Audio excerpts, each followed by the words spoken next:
Hello friends, motivational and psychology education में आप सभी का स्वागत है। इस वीडियो का पीडीएफ अगर डाउनलोड करना चाहते हैं तो इस वीडियो के डिस्क्रिप्शन बॉक्स में उसका लिंक दिया हुआ है, आप वहां से डाउनलोड कर सकते हैं। और डेली क्विजेज पाने के लिए हमारे टेलीग्राम चैनल साइकोलॉजी एजुकेशन से भी जुड़ सकते हैं। आज हम लेकर आए हैं लर्निंग के कुछ इम्पोर्टेंट क्वेश्चंस जो कि एग्ज़ाम के पॉइंट ऑफ व्यू से बहुत इम्पोर्टेंट है। जैसे कि यूजीसी नेट के एग्ज़ाम, बीए, एमए के सभी एग्ज़ाम में आपको वेरी इम्पोर्टेंट हो सकता है। तो चलिए आज हम चलते हैं क्वेश्चन की ओर। आज का पहला क्वेश्चन है, निम्नलिखित में से कौन सा अधिगम का क्षेत्र नहीं है। यानी कि कह रहा है कि यहाँ 4 ऑप्शन है, इनमें से कौन ऐसा है जो कि लर्निंग का काम नहीं करता है। तो इसका सही आंसर हो जाएगा, इसका राइट आंसर है ऑप्शन डी। इसका राइट आंसर है ऑप्शन डी, यानी कि आध्यात्मिक ऐसा क्षेत्र है, ऐसा फील्ड है जो कि लर्निंग में काम नहीं करता है। अब चलिए चलते हैं नेक्स्ट क्वेश्चन की ओर। नेक्स्ट क्वेश्चन है, डिसलेक्सिया का संबंध किससे है।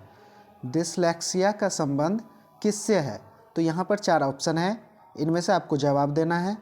तो इसका सही आंसर हो जाएगा ऑप्शन सी, यानी कि आंकिक क्षमता से जो कि है डिसलेक्सिया का संबंध है, और बाद बाकी सभी चीज़ों से संबंध नहीं है। तो इसका सही आंसर हो जाएगा आंकिक अक्षमता से।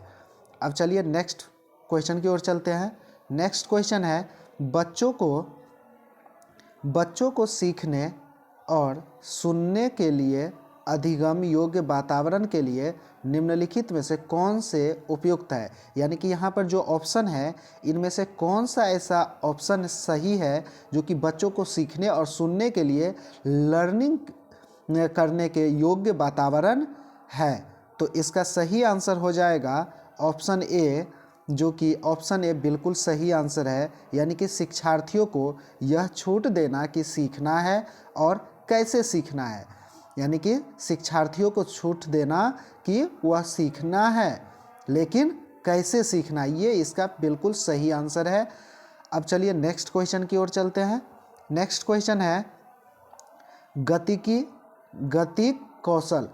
गतिक कौशलों में अधिगम निरयोक्ता कहलाती है। यानी कि स्पीड स्किल में जो अधिगम निरयोक्ता है, निरयोक्ता जिसके पास लर्निंग के कोई कैपेसिटी नहीं है, उसको क्या कहा जाता है। तो इसका सही आंसर हो जाएगा ऑप्शन बी, यानी कि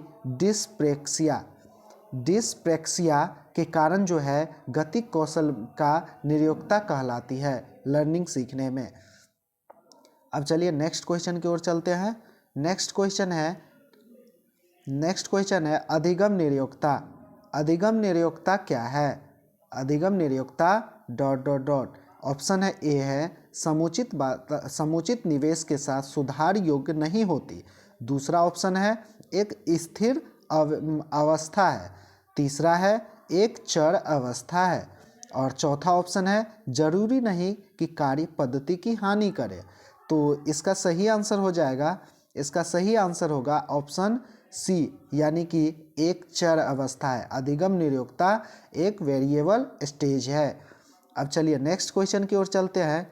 नेक्स्ट क्वेश्चन है, अनुभवों के कारण व्यवहार में होने वाले अपेक्षाकृत अस्थायी परिवर्तन को क्या कहा जाता है। यानी कि कह रहा है कि हमारे अनुभव के कारण जो हमारे व्यवहार में जो परिवर्तन होता है, यानी कि जो हम अपने आप को समझ रहे हैं कि होना चाहिए परिवर्तन, ऐसा परिवर्तन होता है, तो उसको क्या कहा जाता है। यहाँ पर ऑप्शन 4 है, यानी कि संवेग, दूसरा स्मृति, तीसरा अधिगम, चौथा अभिप्रेरण। तो इसका सही आंसर हो जाएगा ऑप्शन सी, यानी कि अधिगम।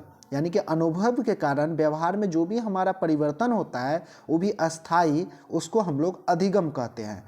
चलिए अब नेक्स्ट क्वेश्चन की ओर चलते हैं। नेक्स्ट क्वेश्चन है, अधिगम क्षमता निम्नलिखित में से किससे प्रभावित नहीं होती है। यानी कि कह रहा है कि लर्निंग कैपेसिटी जो है कौन सा ऐसा क्षेत्र है जिससे प्रभावित नहीं होता है। यहाँ पर ऑप्शन है 4 आनुवंशिकता, दूसरा वातावरण, तीसरा प्रशिक्षण या शिक्षण, चौथा राष्ट्रीयता। तो इसका सही आंसर हो जाएगा ऑप्शन डी, यानी कि राष्ट्रीयता, नेशनैलिटी जो है लर्निंग कैपेसिटी को प्रभावित नहीं करता है। बाद बाकी सारे ऑप्शन लर्निंग कैपेसिटी को प्रभावित करता है।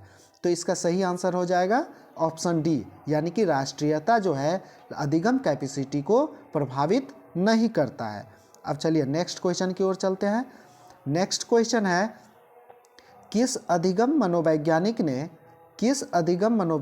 ने बाल अधिगम विकास में पुरस्कार को महत्व नहीं दिया। यानी कि करें कि कौन सा ऐसा मनोवैज्ञानिक है जो चाइल्ड लर्निंग डेवलपमेंट जो है, चाइल्ड लर्निंग डेवलपमेंट में उन्होंने पुरस्कार यानी कि रिवॉर्ड को महत्व नहीं दिया है। तो इसका सही आंसर हो जाएगा ऑप्शन डी।